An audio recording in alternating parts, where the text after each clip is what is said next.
Hi, everybody. I want to talk to you about how to do one sample hypothesis tests specifically. We're going to learn a bunch of hypothesis tests in this course, but this one, like the most common ones that we're going to do are this kind that we're going to learn today, or these three kinds that we're going to learn today.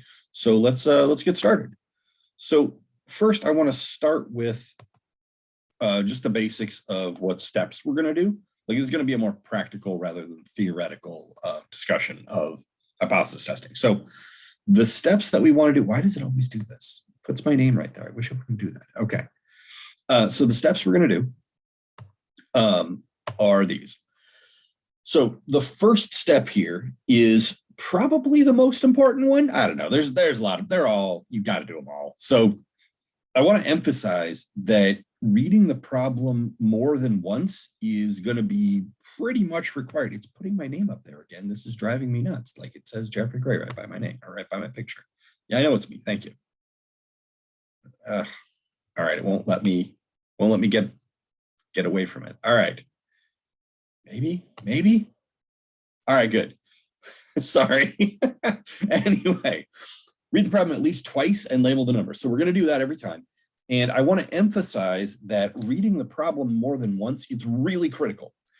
I have had a lot of experiences with students who kind of skim through the problem and expect to know what to do, and you can't. Statistics is probably like 60–70% reading comprehension. I think I've said this in previous videos, and probably to you in office hours if you come to talk to me. But what we're going to do, like the math that we're going to do, is mostly hitting buttons on the calculator. Like, we're not going to be doing huge amounts of calculations. There'll be a little bit, but not a ton.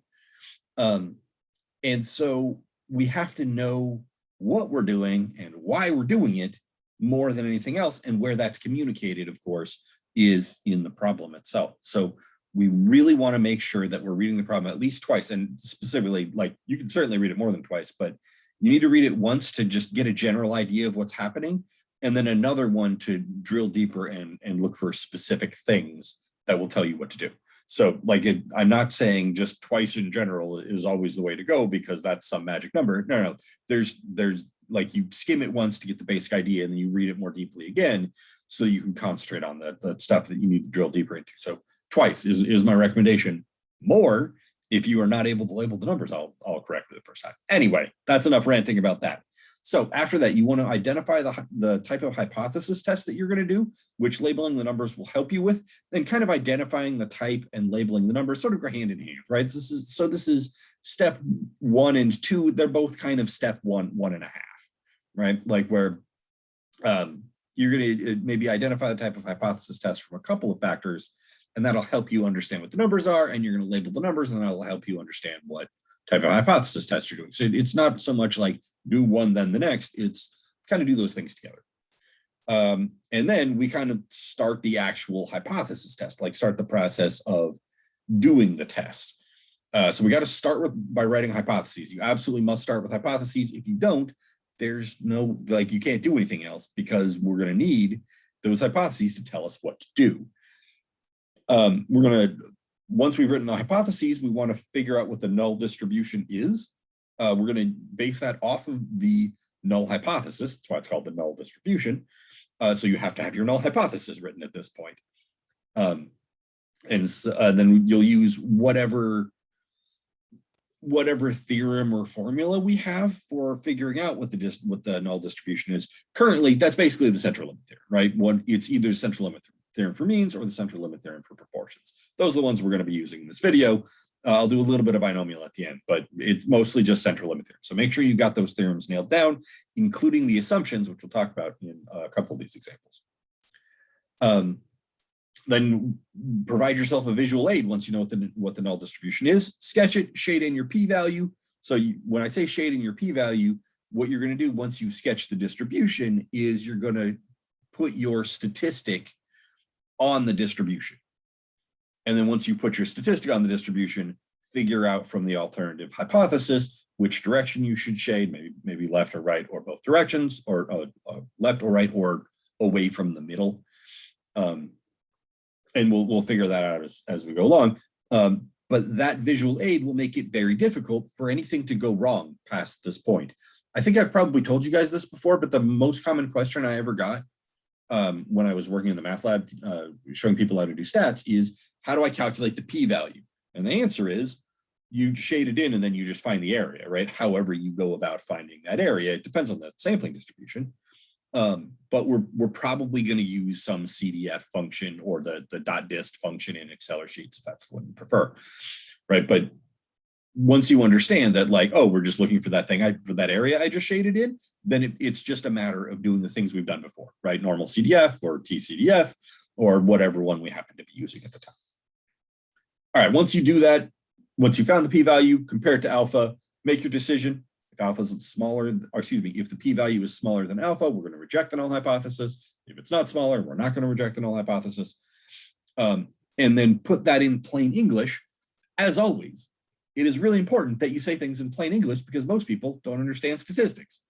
I know you're writing your homework and your assignments and whatnot to me, but you will learn how you practice, essentially, right? So the way you practice is the way you will feel most comfortable doing this in the future. So even though I would understand if you put it in statistics jargon, don't, because you want to be writing for sort of the general populace. Yeah, so we'll do those as we go along, and I'll talk more about writing conclusions when we do a couple. But essentially, what you're doing is you're just saying in plain English which hypothesis you support. All right, let's do an example. All right, example 1 here. David is an 8-year-old swimmer. Oh, by the way, I stole this one from the book. If you look in the hypothesis testing chapter, it's chapter 9. I altered it a little bit. I'll talk about that in just a second. But yeah, this is from the book if you want to follow along there. David's an 8-year-old swimmer. To this point in his young swimming career, his average time in the 25-meter freestyle is 16.43 seconds with a standard deviation of 0.8 seconds. His times are approximately normally distributed. That's the thing I changed from the book. I'll talk about that in a second. He gains a new racing suit that is supposed to make him more hydrodynamic. His father times his next 15 race simulated swims and gets an average time of 16 seconds with a standard deviation of 0.78 seconds. We want to conduct a hypothesis test with a significance level, which is say alpha, of 10% to determine whether David's times in the new suit are faster than his times in the old suit. I'm going to go ahead and fix my typo there, my bad. Okay, so we want to do exactly what it says there. So I've read it once. I've got the basic idea of what I want to do in this problem. Now, what I'm going to do is I'm going to go back and I'm going to label all of my numbers in hot pink because that's a nice highlight color. Oh, that's not right. Let's try this.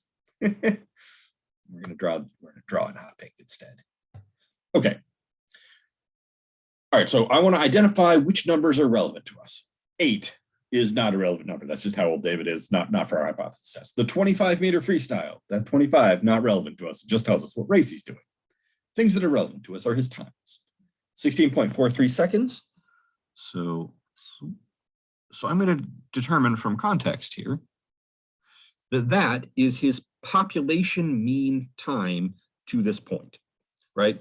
So it says to this point in his young swimming career, his average time in the 25-meter freestyle is 16.43 seconds.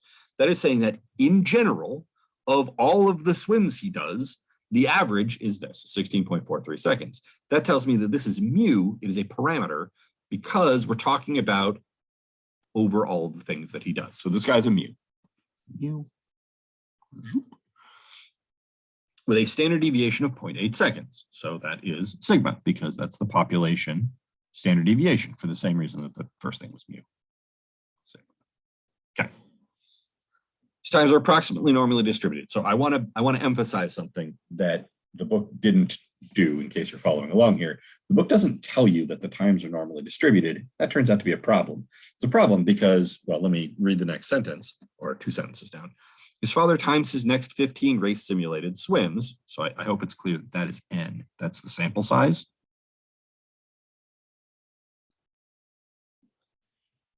To use the central limit theorem for means, you need one of 2 things to be true. 1, population is normally distributed, or 2, sample size is big. This sample size is not big enough. We generally want 30 for our sample size. There's no real magic number about, no real magic value of 30, right? It's just sort of an agreed upon large enough value. We're going to stick to it just because that's kind of the way things are done.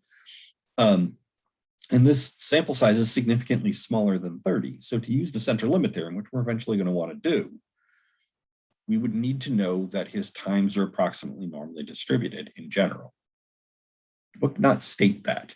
And in fact, if you're following along with the book, their problem is not technically doable by us at this point, which is bad. I don't think that makes for a good example. It is actually pretty reasonable to assume that something like this is normally distributed. These sorts of things usually are.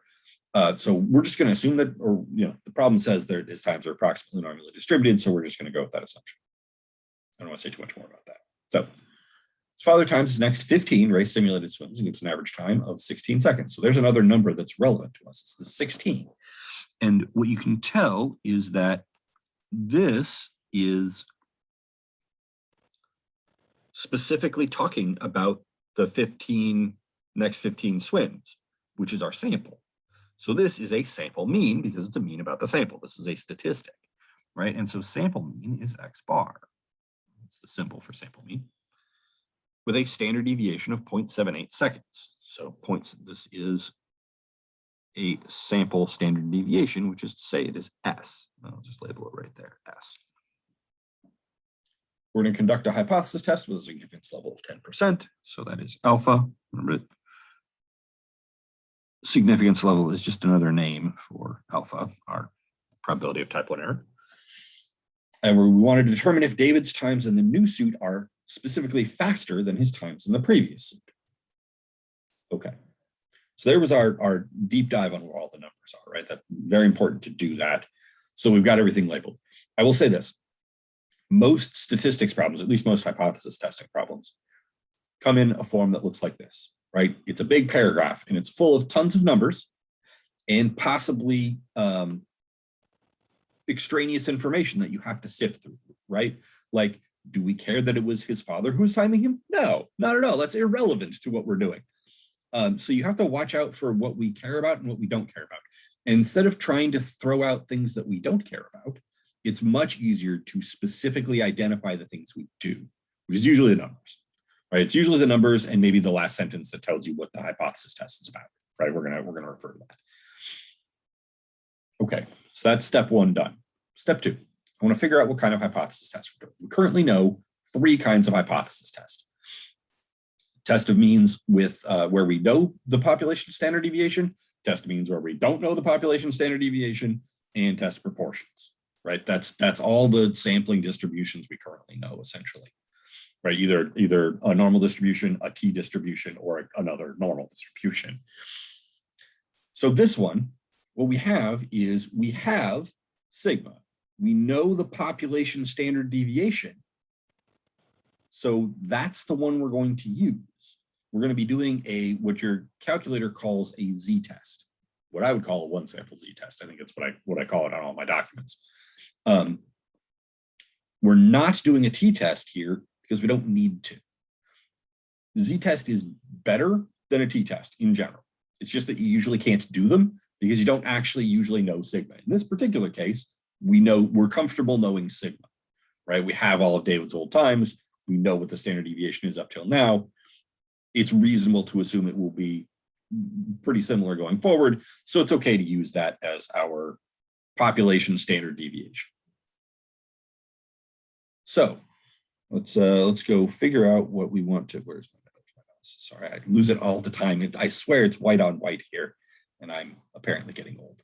So let's write down type of test. Now, in the homework and in the on the exams, I'm going to ask you to not just to specifically spell out what test you're doing, and then give a very brief explanation of why that test. The reason I'm doing this, by the way, is because eventually choosing the test turns out to be the hardest thing to do in hypothesis testing.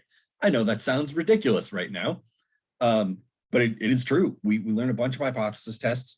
Everything comes in paragraph form, and it's actually quite easy to pick the wrong test on accident. So I'm trying to force you to cement in your mind, here's what I'm doing and here's why I'm doing it every time, right? I want you to do that every time because that makes hypothesis testing tremendously easier, right? We'll have a flow chart a little later on, of course, about like, here's what you like, given what sort of data you have, what kind of hypothesis test you do. And if you learn to think like that, well, I've got one sample, I'm testing means, I know the population standard deviation, therefore this is a one sample Z test, which is what I'm going to say here, one sample Z.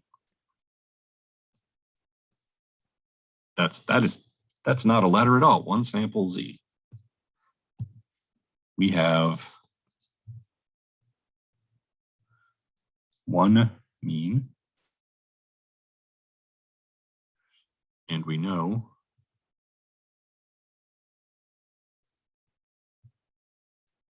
sigma. One mean is not the way I want to say that. That's not good wording. Let's try that again. We have one numerical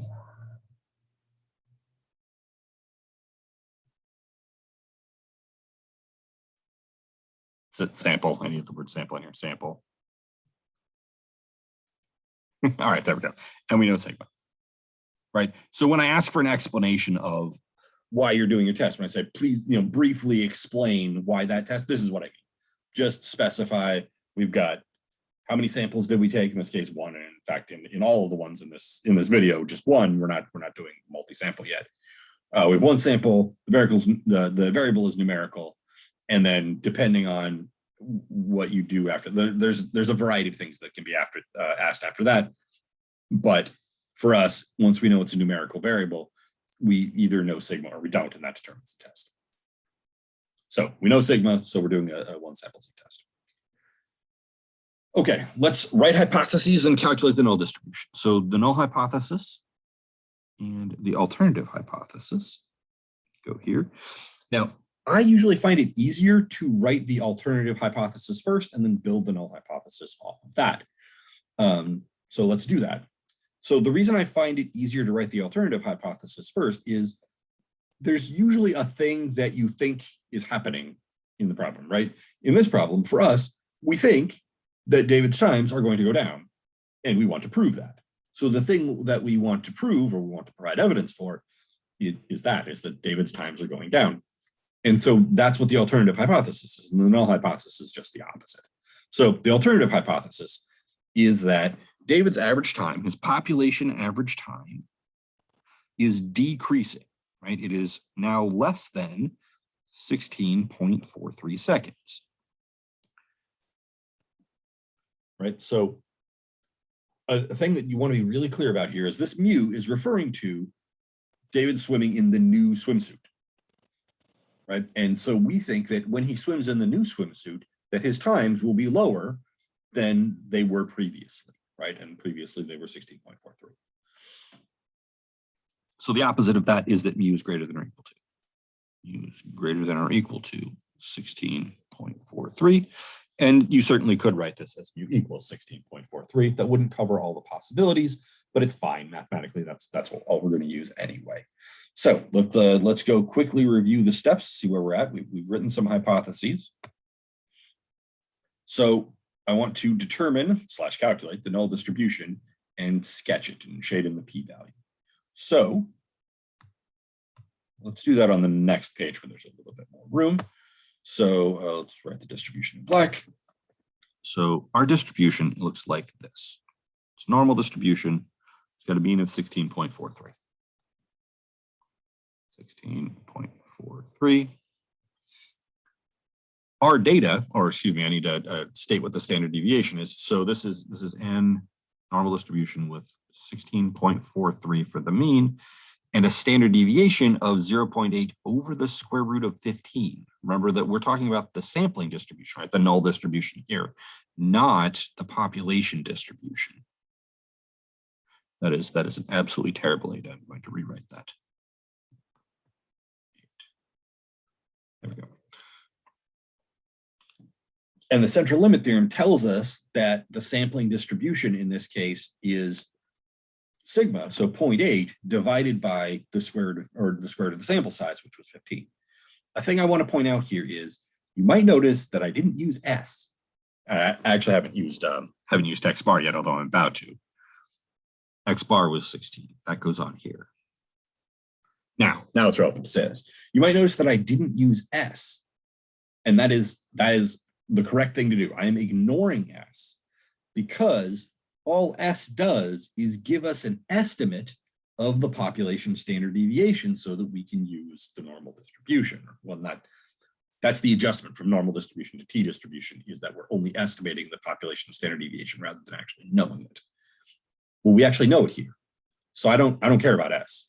I'm just using sigma because that's essentially better information than S, right? Because sigma comes from the population, which is the thing that we, like, that's a much larger, much broader bunch of information. Is that what I'm trying to say here? I don't know.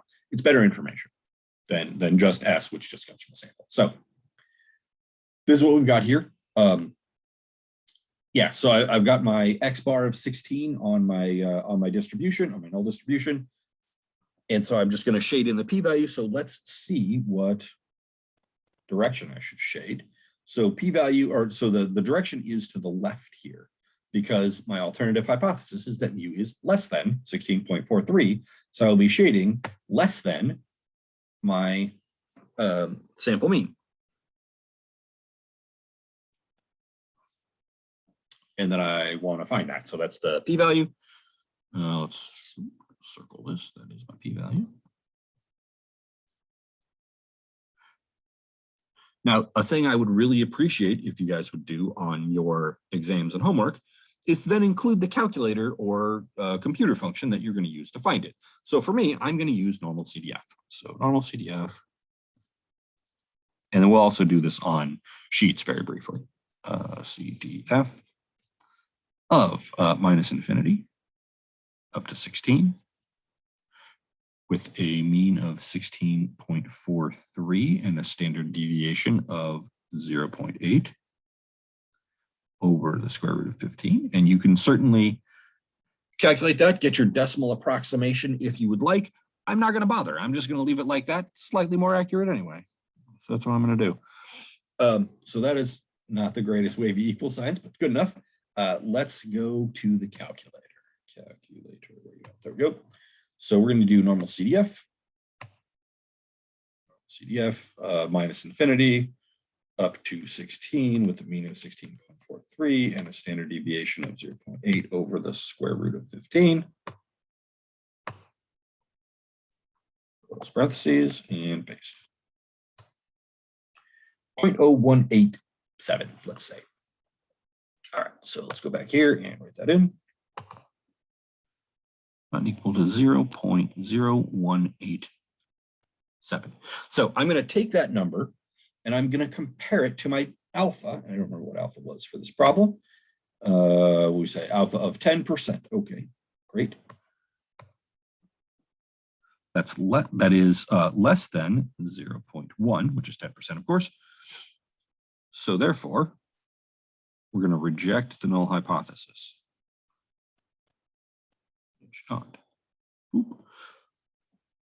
Great. Now, if we go back and look, we're going to see that what we're going to do after that is write a conclusion, right? If I go back to here, we've calculated the p-value, we've made a decision. The decision is just deciding to reject the null hypothesis or not. And then we're going to compare that p-value to alpha, or by comparing the p-value to alpha, which we did. So now we will write a conclusion in plain English. So the key to writing a conclusion in plain English is to say what we think is true about David's swimsuit and David's times, right? So it's nothing, there's no stats jargon in my conclusion. Let's go ahead and go over here, do text. It's easier to type it than write it. So we're going to say that this data suggests, and you generally want to stay away from things like prove or conclude or strong terms like that. All we did was have David swim 15 times, right? So the data is suggestive of something, but that's all. It doesn't definitively prove anything. This data suggests that David's times have decreased since he got the new suit. There we go. There you go. That's all you really want to say about it. His times have decreased since he got the new suit. No broader conclusion than that, right? So it's suggestive of the new suit probably caused his times to go down. But we don't actually know that. All we know is that when he's in the new suit, his times have been lower these last 15 times. Maybe he was just feeling really good on the last few swims he did, something like that. And it's just a coincidence that he was wearing the new suit.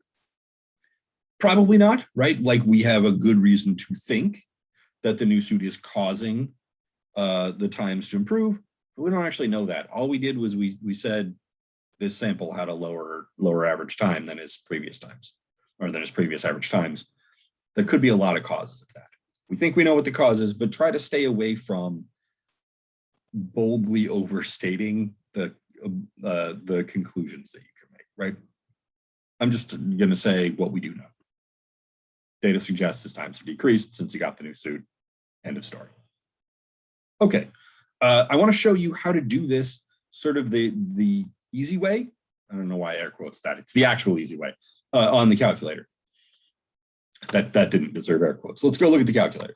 So if you go to, I think I've shown you this before, but in case I haven't, if you go to stat and test, so stat and tests over here, there are a bunch of tests in here. We will actually do a good chunk of these, all of them, nearly all of them, throughout the course of the rest of the semester. This one is a z-test. It's the thing that I would call a one sample z-test, as opposed to, say, a two sample z-test down here. They just call it z-test, which I'm not crazy about, but that's your calculator's name for it. Go to z-test here. That's the kind of test we're doing. So we have the option of either inputting raw data, which I did not give you, or statistics. We have summary statistics because we have the mean and standard deviation, but not like a list of times, right? So mu0 is the mean that is in the null hypothesis, which for us was 16.43. Sigma, notice it's sigma and not S. They specifically request the population standard deviation, because to do a z-test, that's what you need. For us, that was 0.8, and our x bar was 16.00, which is just 16. N is not that, that's for a later problem. N was 15 races, and this is the alternative hypothesis. You're essentially telling the calculator which way to shade here, so we had a less than in our alternative hypothesis. Notice the way this is written is, like, you should have like do this. You should have something that looks like this, right? H0 colon mu less than whatever mu0 was, mu less than 16.43, right? That's what we have, right? That was our alternative, was mu0, or was mu less than 16.43, which they are writing in this way, but it's the same thing. I hope I didn't delete everything. Anyway, what was I saying? Lost my train of thought. Shoot. Sorry, it's computer's not letting me do what I want to do here. That was not the right thing. Oh my God, it's all going wrong. All right, here we go. I'm going to calculate my p value now that crisis is over. So there we go. We had 0.0187, just like we got the other way, right? So pretty clearly the calculator is doing the same thing that we did by hand. Fantastic, that's what we would hope. So that's how you use z-test. Stat tests, and then there's a bunch of hypothesis tests in here. I'll show you how to do the other ones that we're going to do today in here too. We're going to cover t-test and then one prop z-test in our upcoming examples. So let me go back to here. All right, great. Still same thing. Data suggests David's times have decreased since he got the new suit. All right, let's do the next example. Example 2, James owns a shoe store, happens to be reading about how many pairs of shoes people own. This is true, at least from what I checked. Most information, online at least, suggests that men own 12 pairs on average. It's quite consistent from study to study. But it's very inconsistent about women's shoe ownership. I found a variety of things, but one of the things that I found, James found, was that the average was 27 pairs. for women. That seems high. So he's going to do his own study of his customers, right? Because he actually kind of doesn't care what women in general own as far as shoes goes. He cares about what his customers own, right? So that he can, I don't know, maybe that's relevant to his business in some way. All right, so he asks 38 of his female customers how many pairs of shoes they own, and the average he gets is 19.3 with a standard deviation of 6.1 pairs. I'm going to conduct a hypothesis test using the standard significance level of 5% to determine if his female customers own an average of 27 pairs of shoes. Okay. Again, as always, that is a bunch of information, so we're going to go back through this. Now we know what it's about. We can concentrate on the numbers. So I'm going to go through. Most information says find that men own 12 pairs on average. Well, we don't care about that. That's not relevant to what we're doing here.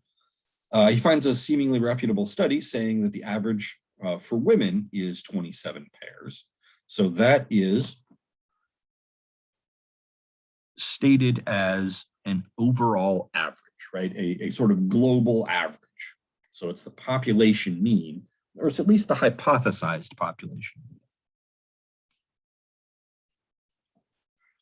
So now James is going to do his own study of his customers. So he asks 38 of his female customers. Well, that's the number of people we polled here. So this is sample size. This is N. How many pairs they own? The average that he gets is 19.3 pairs with a standard deviation of 6.1 pairs. So those numbers, 19.3 is a mean, obviously, and 6.1 is a standard deviation. They are both specifically referring to the 38 women he polled. So these are sample mean and sample standard deviation. So this 19.3 is X bar, and 6.1 is S. The easiest one to mess up here is the 6.1 being S. A lot of people will say that that's sigma, but it's not. Sigma specifically refers to population standard deviation. Our symbol for sample standard deviation is S. Let's finish this and then I'll make a point here. So conduct a hypothesis test using the standard significance level of 5%. So it's alpha. To determine if James's female customers own an average of 27 pairs of shoes. Okay. You might notice that we don't have sigma. So that is like a red flag, not red flag, but like it tells you basically which hypothesis test we want to do. Since we don't have sigma, we have to use a t distribution. Like I said in the last one, we would prefer to use a z distribution if we had sigma. James didn't find any information about sigma. All he's got is the average. So that means that we have to do a t-test because we don't know what the population standard deviation is. So we're going to have to estimate it from the sample standard deviation, which is why we have to use a t distribution. That's what t distributions are for. All right, so let's write some stuff. Yeah, so test one sample t.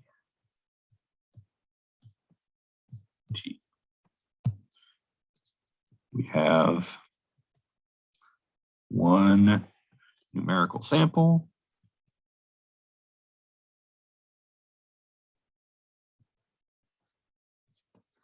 And no sigma. No sigma. So that's a one sample t-test. So we want to write some hypotheses. Write my H0 and HA. H0, HA. And we're going to go quickly back to here and see what we are testing for. Conduct a hypothesis test. Oh, by the way, I'm just jumping straight to the end because that's usually where I tell you what test to do. Conduct a hypothesis test using the standard significance level of 5%, so alpha is 5%, to determine if James's female customers own an average of 27 pairs of shoes. There's an implied or not in there.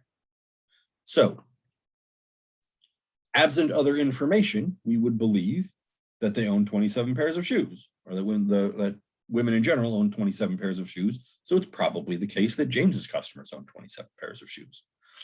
So that would be our null hypothesis, and our alternative is that they don't, right? We don't have any particular thoughts about one way or the other. So our alternative hypothesis is that mu is not 27. And our null hypothesis is that mu is 27. Given that, we're going to want to determine our null distribution. I want to do that on the next page. Now let's do it here. So our null distribution is going to be a t distribution because we're doing a t-test. The only way that we identify t distributions is by their degrees of freedom, which in this case is 37, since n was 38, right? Yeah, and 38, so degrees of freedom is 37. So our null distribution is going to be t with 37 degrees of freedom. So let's just sketch one of those, t distribution. This is t with 37 degrees of freedom. Now, all t distributions are centered at 0. And so that means that everything on the x-axis here, or the t-axis, is a t-score. And so we need to calculate our t-score. Otherwise, we're not going to be able to use t-distribution. So our t-score looks like this. We can say that t is equal to x bar minus mu over s over the square root of n. X bar for us was 19.1, I think. 19.1. And let me just go check it. Let's go check everything. Numbers don't stay in my head when I'm trying to talk. 19.3, good thing I checked. 19.3, 6.1, n's 38. Okay, and mu is 27.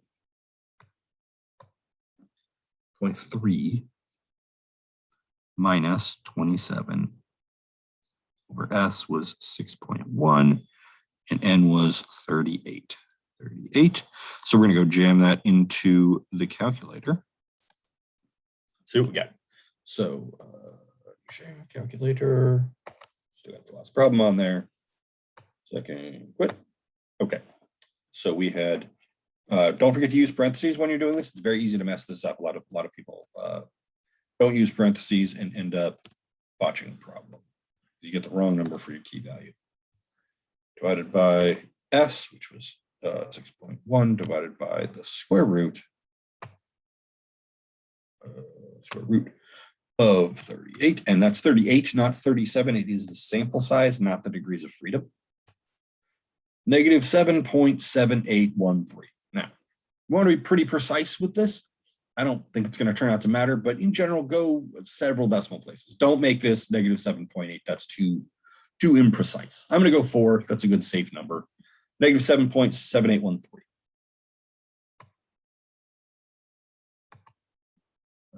Negative 7.7813. Right. So we're going to go ahead and put that on here. It's further to the left than this in actuality, but that's fine. This is negative 7.7813 is there. Now our alternative hypothesis, I believe, was not equal to. It was. So we're going to have to shade on both sides. Right. So in addition to that, we're also going to have this. So that and that, those two together are our p-value. This and this. And so that's going to be TCDF, because we're doing a t distribution here. TCDF times 2. We'll get that in a second. TCDF of minus infinity up to negative 7.7813, negative 7.7813. That's not a great 8, but good enough, with 37 degrees of freedom. And we're going to take that and multiply it by 2, because we are finding 2 of them. They're 2 things are the same size. And so we're just going to find, we can certainly do 0 or negative infinity up to negative 7.7813, and then 7.7813 up to infinity and add them together, but there's just no need. They're the same size, so we're going to multiply by 2. All right, so let's go to the calculator. Calculator, TCDF. TCDF, thanks. So we're going to go negative infinity up to negative 7.7813.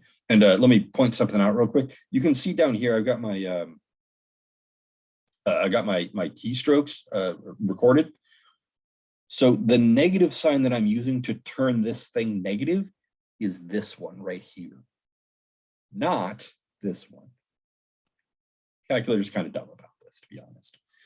This one is for subtracting things, subtracting 2 things. This one is for making something negative. Now, if you try and use this one, your calculator will give you a syntax error.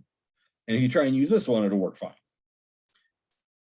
I find this a little dumb because they know to give you a syntax error with this negative sign. So why don't they just, instead of sending you to the error screen, just assume it was this one? I don't know, but they don't. So if you get a syntax error, you probably use the wrong negative sign. That's usually what causes it. So this one makes numbers negative. This one subtracts things. So notice I've used this one. It actually looks slightly different too, right? So see what happens when I hit the minus sign. It's going to move down and become bigger, right? That's the wrong one. This is the right one. Anyway, there you go. Degrees of freedom 37. Base times 2. Answer is tiny. That answer is not 2.65. That answer is 2.65 times 10 to the negative 9. So that's saying we should move our decimal point 9 to the left, right? So 1, 2, 3, 4, 5, 6, 7, 8, 9. Point. These are all zeros. 0, 0, 0, 0, 0, 0, 0. Tiny. If you want to know how many zeros there are there, by the way, there are 8 of them. And the reason I know there's 8 is because we started with one non-decimal place and then we moved it 9 to the left. So you got to take the first one to jump over this, and then there's 8 more left. And it's always like that with scientific notation, by the way. The number of zeros here is always 1 less than whatever that is. Anyway, so yeah, that's a lot of zeros. This number is really, really small. So it's smaller than any reasonable alpha, right? This is our p-value. This is smaller than any reasonable alpha, and it's smaller than specifically our alpha of 5%. So this was approximately equal to 2.65 times 10 to the negative 9, which is smaller than 5%. 0.05. It's a lot smaller. It is 10 billion times smaller. No, 10 million times smaller. Sorry, my bad. It's about 10 million times smaller. I guess about 5 billion, but whatever. It's a lot smaller. That's the point I'm trying to make here. So we are going to reject the null hypothesis. It's not. So our null hypothesis, let's go look at it for a second, because now that we know that we're rejecting the null hypothesis, we know that we are going to, like when I'm writing my conclusion, I'm basically trying to say this in words, or not that exactly, but I'm trying to say this in words, right? That's the thing I'm attempting to say for my conclusion. Mu in this case refers to James's female customers, right? That's what this study was about. The 27 comes from women in general, but James's hypothesis, or James's test, was about his female customers, right? So we were just using this 27 as a starting point for his female, to hypothesize about his female customers. So that mu that we got is not about women in general, it's about his customers. So James's female customers do not appear to own 27 pairs of shoes on average. There you go. That's all I'm going to try and say in my conclusion. So my conclusion, this data suggests, there we go. I like to get a nice hedging, this data suggests in there early, because it's sort of a good starter for, we didn't prove anything definitively, but our current data suggests that James's female customers don't own an average of 27 pairs of shoes. There we go. That's all I really want to say about it. Yeah, let's move that down a little bit so that it looks nice. Yeah, I think I'm done there. All right, next example. All right, here we have a study conducted in 2014 found that, oh, nope, I'm gonna back up. Sorry, my bad. I wish I knew how to edit video because I would cut that part out. I want to show you how to do this on the calculator. I apologize. This is a t-test. So I want to do the t-test on the calculator just to emphasize that you can do this sort of the easy way with t's as well. So t-test, stat tests, stat tests, tests, t-test, second one down. Same thing. We don't have raw data. We don't have, There we go. We don't have raw data. We don't have like a list of number of pairs of shoes all these women own. All we have is James's summary of that. So his summary said that his average, or excuse me, mu0 is the mu from the null hypothesis, which was 27 for us. The average James found in his sample was 19.3 pairs. The standard deviation from his sample was 6.1, and he surveyed 38 women. And our alternative hypothesis was not equal to, rather than less than. And we're going to go ahead and calculate this. Oh, by the way, I'm going to go back and do draw in just a second, but calculate this and see what we get. Hey, look at that. It's the same thing we got when we did it by hand. Unsurprising. Great. I'm going to go run that again because I want to show you what the draw function is. It's really useful. Since you have access to this emulator, you can screenshot things, or you can screenshot things on the calculator. I'll show you how to do that in just a second. I can go to draw, and it will draw the distribution for me very nicely. Now you can barely see anything, right? D is negative 7.7813, so there actually isn't even anything to see on here because this is 1, 2, 3, 4, 5. This only goes down to -5. If we want to change that, if we want to actually see anything, we would need to at least expand this out to -10 or at least a negative 7.7813, right? And this just isn't far enough. So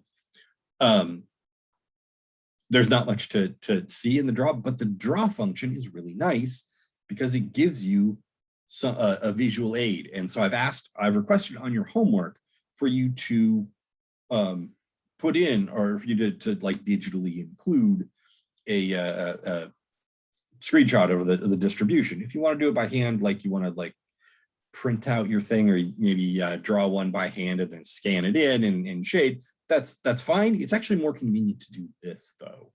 And I'll give you another option.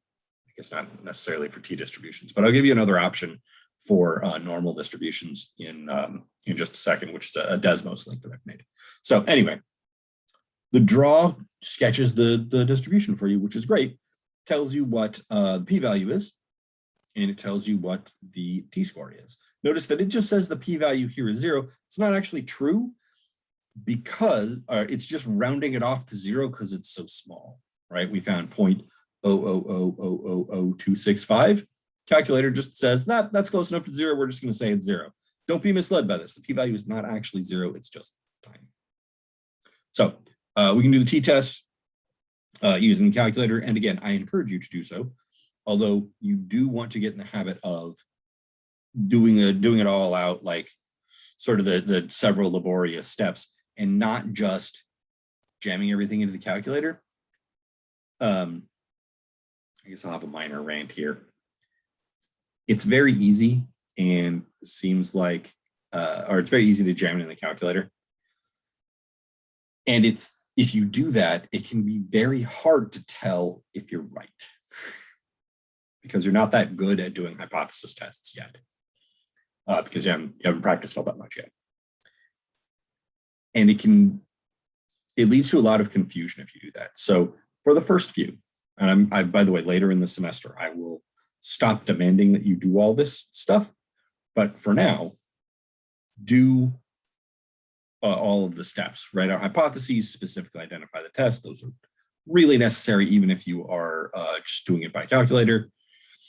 And then the next step of like calculating your null distribution by hand and finding your t-score if you need to is really more to emphasize in your mind, this is a t-test, or I'm doing a z-test right now, or I'm doing a 1-prob z-test, than it is necessary, right? So for now, do all the steps, go like do it the right way, the long way, basically, for a little while. And then when you get really good at hypothesis testing, right after we've learned our 6th kind of hypothesis test, and the steps are always exactly the same, and you're really used to them, and they're getting boring, perfect. That's the time to stop doing them. But for right now, do all the tests out. Anyway, enough of a rant there. So I'm going to stop sharing this.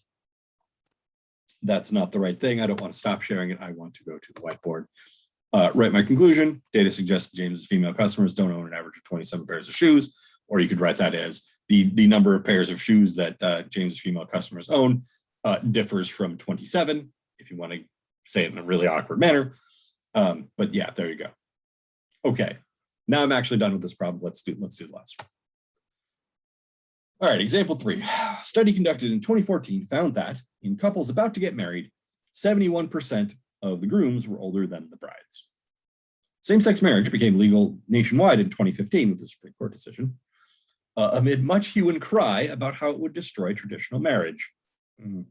So a similar study was conducted in 2019 to see if traditional marriage has been shattered into pieces and is never going to be the same again. Let's do another study. So this study finds that of the 16,245 marriages studied, 11,364 of the grooms were older than the brides. We're going to conduct a hypothesis test to determine if the proportion of different sex marriages in which the groom is older than the bride has changed since 2014. Notice that we are not including same-sex marriages into this study because how would you like that? That's not what the study is about. It's about whether traditional different sex marriage has been destroyed, shattered into a million pieces or not. So let's read this again with a more critical eye this time. All right. Study conducted in 2014 found that in couples about to get married, 71% of grooms were older than the brides. So this says this 71% is a proportion purporting to be among all marriages, all different sex marriages. Same-sex marriage was legal in some states and not others in 2014. We're going to ignore that. We're not even considering same-sex marriages anyway, because this is specifically grooms and brides. So this is a population proportion, or at least it's stated in such a way to imply that it's population proportion. So we want to say that P, the population proportion of marriages in which grooms are older than the brides, is 71%. You can write it as 71% if you want. I'm going to call it 0.7. 2015, not a number we care about. 2019, not a number we care about. This one found that of the 16,245 marriages studied, so that is how many marriage licenses they obtained. Marriage licenses, by the way, are public records. This is not like invasive in some way. So this guy is N. 11,364 of the grooms were older than the brides. So that 11,364 was the number of successes out of 16,245 trials. So this is the thing that your book and calculator call X, just number of successes. Conduct a hypothesis test to determine if the proportion of different sex marriages in which the groom is older than the bride has changed since 2014. Now, there's a key piece of information that is missing here. Take a second to think about what it is. Okay, that's enough silence. We didn't specify alpha. Now, I know some of you said standard deviation, said to yourself standard deviation, there's no standard deviation in there. This is a categorical variable, right? The answer to is the groom older than the bride is yes or no. So we don't have a standard deviation in that case. Or rather, we have a standard deviation of the sampling distribution, but not of the population of the sample because those things aren't numbers. So we don't have alpha stated, so we're just going to assume that alpha is 5%. We're just going to default to alpha equals 5% because it is not given.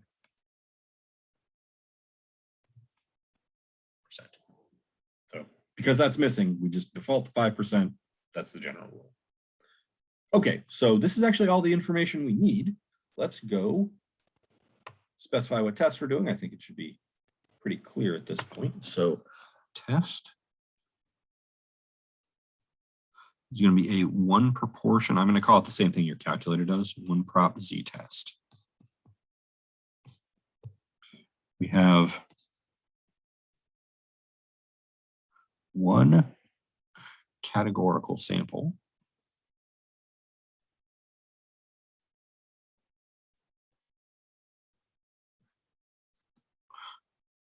And that's it. That's all the information we need. One sample, variables categorical. This is the only one we got. So let us write some hypotheses. Null hypothesis. Alternative hypothesis. All right. So let's go see what the question asks. Again, looking at the bottom here, conduct a hypothesis test to determine if the proportion of different sex marriages in which the groom is older than the bride has changed since 2014. So in 2014, it was 71%. So our null hypothesis is that P is 71%, and our alternative is, has it changed, right? So P is not equal to 71%. Null hypothesis P is equal to 71%. Great, let's go find our null distribution. So we're using the central limit theorem for proportions. We can also do this, by the way, with the binomial theorem. I'm going to do the central limit theorem for proportions because that's what your calculator does automatically. But I'll do it with the binomial theorem afterwards, and we can compare. So central limit theorem for proportions suggests that we got a normal distribution. So this is n with a mean of what we say 0.71 and a standard deviation of the square root of a bunch of stuff, 0.71 times 1 minus 0.71, which is 0.29, divided by the sample size, which is 16,245, a very large number. Close parentheses here. And we can go calculate that and estimate it, but I think I'm just going to put it into the calculator like that, right? I don't need to round that off. No need to go crazy with this. If you are, by the way, let's go ahead and calculate it, and I want to make a point. Calculator, quit out of here. So we're going to have the square root of 0.71 times 0.29 divided by 16,245. That. Look at that tiny number. It's super, super small. It's really important to have lots of decimal accuracy, specifically on standard deviations and specifically if they're really small. So we could make this 0.0036. That will actually change the result a fair amount, like more than you might imagine. I'm going to go 0.00356 because the next digit is 0. Right, so I'm only off if I round it to here, right? If I round it to here, that's very close to if I rounded it to here, right? It's very similar to rounding it to 2 more decimal places. So I often hedge my rounding sort of around where there's like a 0 or 1 or 8 or 9, because that gets me less rounding error essentially. So I'm gonna go with that 0.00356, or actually, I'm not even gonna do that. I'm just gonna put it in like this. I don't know if you can see my mouse pointer. I'm gonna put it in like this. So let's go ahead and go back to here. Finish doing this. Come on. There we go. Okay, so we've got this is 0.71. That's the mean of our sampling distribution. We actually got, so we need to calculate our p hat actually. We didn't do that yet. So everything on here is a p hat, right? The most common p hat in this population is, or in this sampling distribution, we 0.71. We want to see where our particular p hat landed. So we have to go calculate it. So that is on the calculator. So we had 11.3, I forgot. Shoot, 11,364. That's what it was. 11,364 divided by 16,245. 0.69953. I'm going to round that to 0.6995 rather than 0.7. You could be forgiven for doing 0.7 here. I'm going to go a little bit more decimal accuracy. When the numbers are this small, rounding off to like, so the difference between 69% and 70% is like a whole percent. This one would only be like 0.1% to round it off. But if you got like, if it was like 0.6905, you shouldn't round that to 70%, right? The difference between 69% and 70% is somewhat significant. This one you could be forgiven doing 70%. I'm going to do 0.6995. We got p hat about equal to 0.6995. So our p-value, so 0.6995 goes over here somewhere. And we are shading, I believe, both directions. Let's go have a look. alternative hypothesis is not equal to, so we're going both directions. So we got this and this. Shade 0.6995 here and there. Okay, so I'm going to do normal CDF of minus infinity up to 0.6995 with a mean of 0.71 and a standard deviation of this with in normal CDF. So let's go do that. Well, let's write that down. So my p-value is these two areas. That's p-value. Is those two things. This is normal CDF. I'm going to run out of room here. That's okay. CDF of minus infinity up to 0.6995. Oh, shoot. I'm at the edge of my screen. No. Can I cram it in there? 5. Barely. Comma. It's fitting. It's fitting. All right. With a mean of 0.71, 0.71, and a standard deviation. I'm just going to write 0.00356, but I'm actually going to type it in as the square root, 0.00356. But I'm going to type it in as the square root because that's very slightly more accurate, which is actually really important with standard deviation. So, calculator. So we're going to do normal CDF. Normal CDF. Bound to negative infinity, upper bound 0.695. Or I guess, like, you know what, to be as accurate as possible, I should probably do 11,364. Is that the right number? Gosh darn it. I should remember this. Yes, good. Sorry, I forget all the time. I have to go back and look. 11,364 divided by 16,245. I don't know why I can remember that one, but it's going fine. Mu 0.71 standard deviation of the square root of 0.71 times 0.29 divided by 1.645. Close parentheses. Paste. We get this number. Oh, I'm supposed to multiply that by 2 because we're doing two sides. So 0.0033, let's say. Just wanted to find a round up, right? We're just going to be comparing this to 5%, so I don't particularly care if it's 0.003297 or 0.0033, right? Those are the same relative to 5%. 0.0033. Let's go back here. So this is about equal to 0.0033.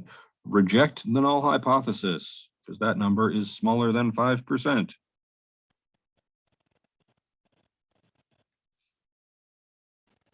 Okay. So let's write a conclusion. This data suggests that the proportion of marriages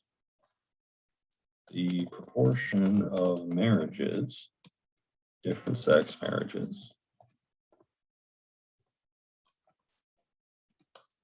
in which the groom is older than the bride has changed since 2014. Bam. Okay. So I wanted to bring up something really important here, which is effect size. So there's a thing that we're not really going to talk about in the course of this class. I'll mention it a few times. We're not going to calculate it, which is effect size. Effect size is about not just statistical significance, right? We can detect a difference. Our test detected a difference between the proportion of marriages in 2014 and 2019 in which the groom was older than the bride. The question is that practically significant? That's what effect size is all about. Does that matter? Right? So does the change from 71% to 70% matter? No. Has traditional marriage been upended forever and it's completely destroyed? No, nothing like that happened. So yeah, you want to make a distinction between statistical significance and practical significance.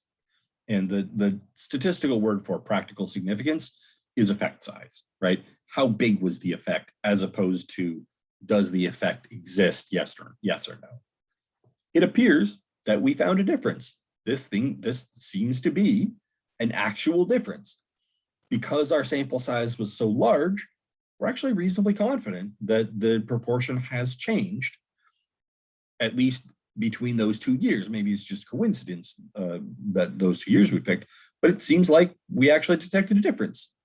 Does that difference matter? No, not at all. So, yeah, so that's all I want to say here.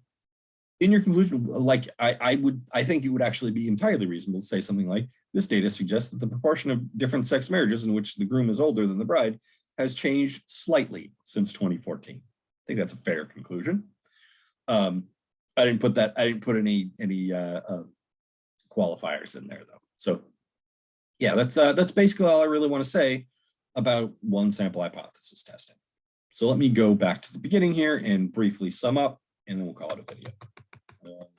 All right, so to do a hypothesis test, this is just in general, by the way. This is for all the hypothesis tests we will do forever. Read the problem at least twice, label your numbers. All that's very helpful in actually doing the test, because as you can see, it goes really fast when we actually do the test. Oh gosh darn it, now I want to back up a second. I'm going to go back up a second and show you how to do this. Again, sorry, just fast forward through that last part. Now that we got here, I want to show you how to do this using the one prop z test on the calculator and also by the binomial distribution. So sorry about that.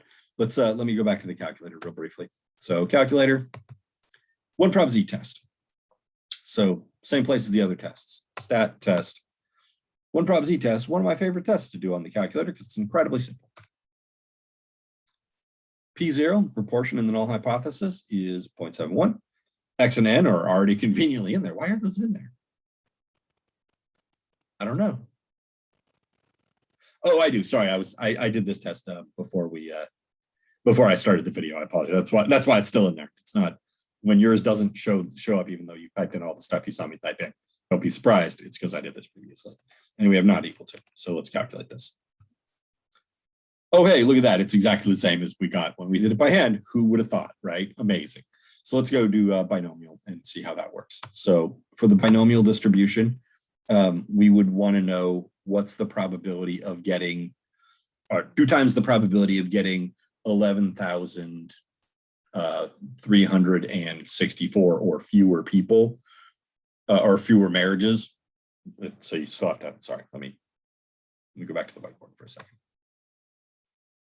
Whiteboard. All right, so we would still need to do something like this, right? So the number that we got, we could have 11,363, 11,364, 11,365, 11,366. So our mean was bigger, like the proportion, the hypothesized proportion was bigger than the result that we got, right? It was 71% to 69.95%. So since I want to do times 2, I have to go to the left of what we actually got, which is over here, and get rid of that stuff and then multiply this by 2. So I'm going to do binomial CDF. Binomial, is that what it is? CDF. NPX, so N is 16,245, P 0.71, X 11,364. We're going to do 2 times that, right? And it should give us, with such a large sample size, almost exactly the same number we got doing it with the central limit theorem. So I want to do that just to emphasize that that's correct. So we had 2 times binomial CDF. Binomial CDF, which is down here. We had 1, 6, 2, 4, 5 trials. Hello, did I turn number? number log off, 6, apparently, 5 trials. Probability of success of 71%, and our X was 11,364 or less, which is what the calculator does automatically. Paste that in, times 2. Oh, we actually got a fairly I did answer times. Let's try that again. Sorry. So I want to do 2 times what we got for binomial CDF. My bad. Boy, I wish I knew how to edit videos. That would make this go much smoother. Binomial CDF of the same exact thing I just typed in. Great. Oh, that's much better. Okay, so good. So we got 0.0035 rather than 0.0033, right? A difference of, what's that, 3%? It's not a tremendous difference, and totally irrelevant to the 0.05 that we were comparing it to begin with. So again, you can use either one. They're both fine. The central limit theorem is just the normal distribution approximation of the binomial. Technically, this is the p-value we want. In a practical sense, it doesn't make any difference. So yeah, use whichever one you prefer. I just got in the habit of doing the normal approximation because that's what the calculator does automatically. And as you can see by what we did on the whiteboard here, the binomial one's actually a little bit of extra work. So you gain a little bit of extra accuracy. That extra accuracy almost never turns out to be relevant. So it's really not worth bothering with, in my opinion. So yeah, I'm just gonna, in general, I'll probably use the central limit theorem version. Okay, that's what I wanted to show you. Now, the actual summary. Read your problem at least twice. It's really important to do that because you want to read once to just sort of scan it and read a second time to very specifically identify what all the numbers are, which is much easier to do than when you're reading it for the first time, right? So give yourself at least twice while you're doing these. I always read them twice, by the way. I've done, I don't even know how many hypothesis tests. It's a lot. And I still read the problems twice. It's really helpful. So yeah, get in the habit of more than one, like 2, 3, 4 times, however many times you want to read it. But at least twice, once for skimming and general understanding of the problem, and second time for labeling the numbers and diving deep into the specifics. Identify the type of hypothesis test. We currently only know 3. We know one sample Z test, where we are doing a numerical variable and we're hypothesizing about the mean. So we use the central limit theorem. And to use the central limit theorem directly, you must have sigma, not just merely S, but sigma. This is the best kind of hypothesis test for a mean. You can't usually do it because you don't usually know sigma. But when you do, great, do Z. One sample T test. That's the normal situation you're in. Usually you don't know what sigma actually is. So you approximate it with S. You approximate it with your sample standard deviation. To do that, that causes a little bit of extra uncertainty. You're not actually dealing with a normal distribution anymore. Now it's a T distribution. So you got to do a T test and calculate your T score. Everything's T's. So if you don't have standard deviation, if you don't have the population standard deviation, and you're doing a hypothesis test about means, you want to do a T test. Third one we know, one prop Z test. That is, if you are doing a one sample and you've got a categorical variable, one prop Z is the only one we know. And in fact, it's the only one we're ever going to know. So that's what you do in that case. So those are the 3 you currently have to choose from. We will eventually get a flow chart. Feel free to start a flow chart. But the flow chart for the hypothesis test we're going to do is pretty big. And so I didn't want to scare you with it right off the bat. There's a bunch more to learn. Once you've identified the type of hypothesis test, and again, on exams and homeworks, I will specifically ask you, why that one, right? What test did you do, or what test did you choose, and why that one? The answer to that is something like, we have one categorical variable. We don't know sigma, therefore one sample T test, right? Very simple. Once you've done that, write your hypotheses. Can't go any further without knowing what the hypotheses are. I usually find it easier to write the alternative hypothesis first, but you can do either one. They're both fine. Make sure that you get, make sure you write your hypotheses. And when you do, well, I have a whole video on writing hypotheses if you want to see more about that. Once you've done that, use the null hypothesis to calculate your null distribution, as to say, the sampling distribution of the statistic that you are finding. Calculate your, or sketch your null distribution, shade in the p-value. Not technically necessary, but visual aids are so helpful, especially when you're starting out, which you guys still are. So yeah, sketch and shade, very helpful. Calculate your p-value using probably a calculator function. Please write down the calculator function that you're using so that I can see what you've done, and it will help me identify whatever difficulties you're having, or it will tell me that indeed you did this perfectly. And it will also tell me if this happens occasionally where someone will write down the correct function and then give me the wrong number, like a number that just doesn't go with that function. And I can assume that they know what they are doing, but typed in something wrong, right? Typing in something wrong is not a catastrophe. That's a thing that's probably due to nervousness on a test, for instance, and that I am very willing to forgive if everything else is correct, right? If all the steps are great and then the number's wrong, and you've written down like, here's what I meant to type in, and that's not the number you give me, well, I know what happened, right? You probably just transposed 2 digits, or you did something else wrong or whatever. But if you write down what you mean to do, I can tell, oh, hey, they meant to do the right thing, typed in something wrong, no big deal. So please write down your calculator functions. And then once you calculate your p-value, compare it to alpha, make your decision about rejecting the null hypothesis or not, then write a conclusion in plain English. As always, it is very important to write your conclusion in plain English because your conclusion is the thing that people are going to read, and most people don't know statistics. So you don't say something like, David's mean was significantly different than the hypothesized mean in the null hypothesis, therefore we should reject the null hypothesis, right? That's a terrible conclusion. That's not a conclusion that, like, you have to be pretty plugged into statistics to know what that meant. This data suggests that David's times have decreased since he got the new suit. You don't need to know any statistics at all. You just need to know what swimming looks like. So write your conclusion in plain English.